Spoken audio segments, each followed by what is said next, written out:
Well, you heard the bell and saw the rush at exactly the same time, and it was Tor Kamata who was attacked in his corner before the bell could really sound off. And Maniac Mark Lewin is doing what he does best, and that is to get a man down and then to keep stomping at him until he disappears. Oh, solid smash into the ring post, and Tor Kamata, who has that huge sumo wrestler applique to the back of his robe, has received the kind of treatment he has in his career given to lots of people. In Texas, he has met a number of people who have been rougher than he was, something that has not happened to him very often. Referee is Bronco Lubitsch. The time limit is 15 minutes or less. And Mark Lewis, Maniac Mark Lewin, who has this crowd barking like a dog at him, is trying to make sure that when the Japanese gets back into the ring, if he gets back into the ring, he will not be in a condition to do any damage to the Maniac.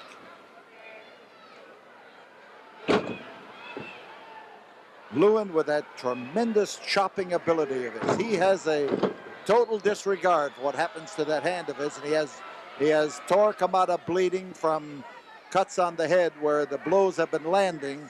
And now, as the Maniac steps in, he grabs a grip on that left pectoral muscle with both hands, and the first offensive move that Kamata has been able to make, and he hasn't been able to make very many defensive ones because of the constant pressure, and pressure it is.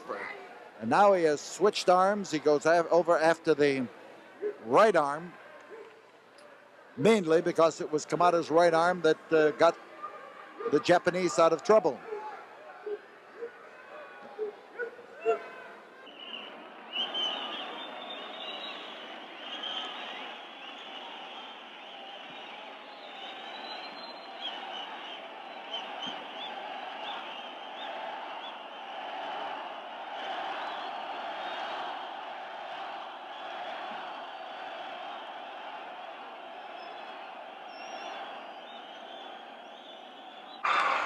Left-handed blow, and it got right out in the throat, and he took the points of his fingers that time and drove them into the throat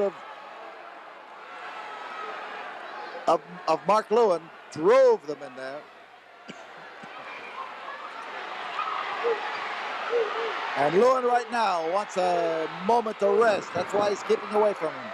And Kamata comes in there with those well-aimed wallops.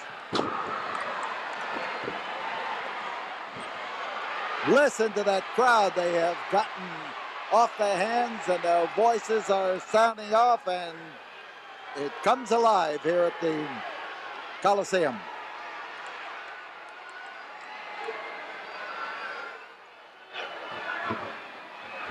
On the outside, Gary Hart, Natalie attired, shirt, tie, and certainly not his Sunday manners, that's for sure.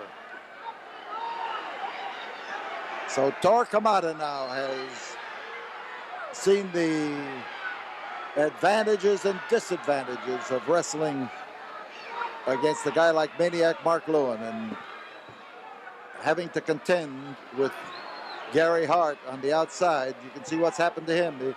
He had that even before he was able to get back into the ring. He was thrown out of there from the initial burst of punishment that Lewin handed him. And again,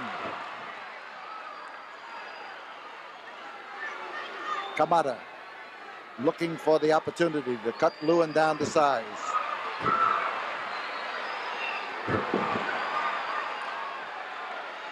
Kamata has trained long in many of the Oriental styles of wrestling, sumo, judo, the American style. karate. And as he concentrates now on the right arm of Maniac Mark Lewin, he's on that trapezius muscle. He's bearing down and pouring both hands into it, one hand supporting the other.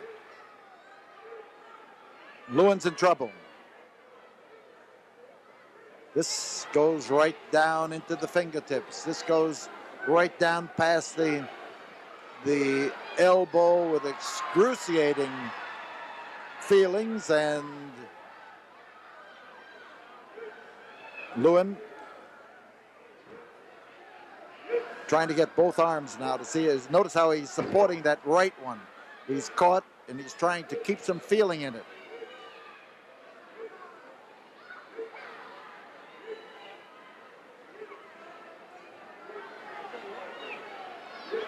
And Lewin right now is looking for something that will equalize his problem here, and his problem is Kamata, and Kamata's problem is going to turn out to be Gary Hart.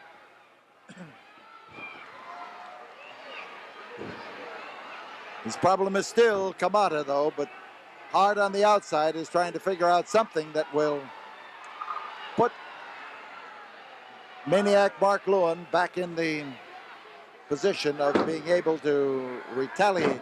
Oh, he chopped him across the head and face, and there's that rip.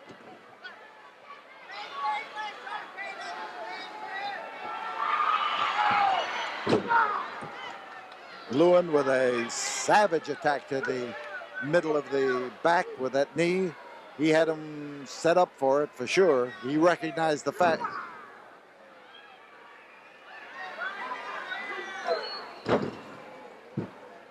So man down is Tor Kamata.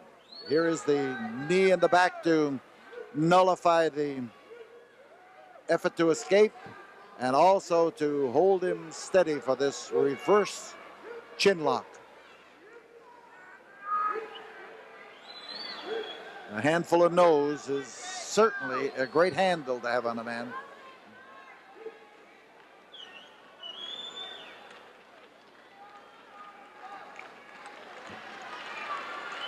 So Kamata having his problem, and Lewin now pressing that elbow down into the hollow at the side of the neck, in behind the collarbone, driving it down in there.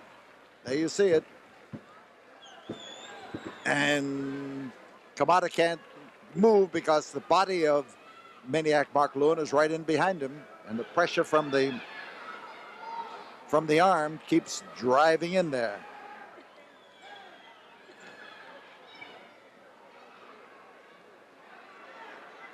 Outside, Mr. Hart moves.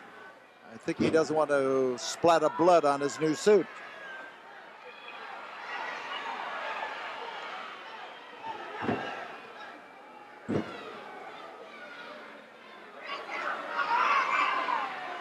So Lewin tried to get some extra help from Hart that time, and Hart was watched too closely by referee Branko Lubitsch. Kamata's smart, keeping away from him, trying to recover some of his ability to go on the offense, and now he's got to stay and face facts. And the fact is that he's still got a lot left in him. There again, looking for the weak spot. Drive at the spine, drive at the kidneys.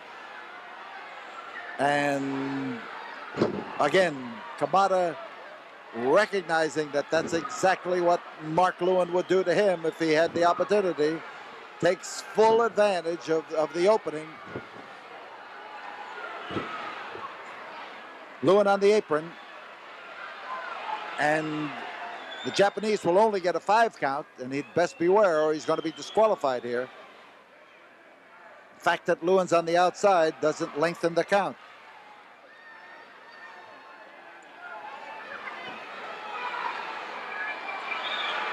Now the crowd hollering to Kamata to let Lewin have it. 10-minute mark has been reached, and with Lewin down and the boots being put to him, he's in a bad spot. This could be it. There's one, there's two, and from the look on Gary Hart's face, he had a feeling that that was it, and he was too far away to affect the course of things for sure.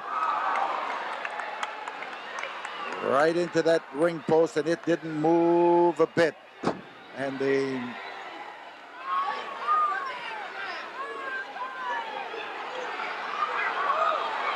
is Kamata in behind, and he's got something, and it looked to me like a rope that he is using around the neck of Mark Lewin, and Lewin used something on the face of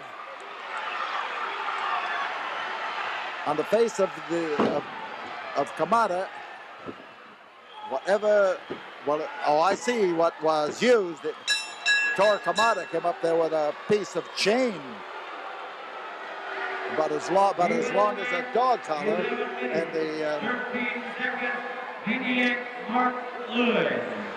and Gary Hart complaining bitterly. And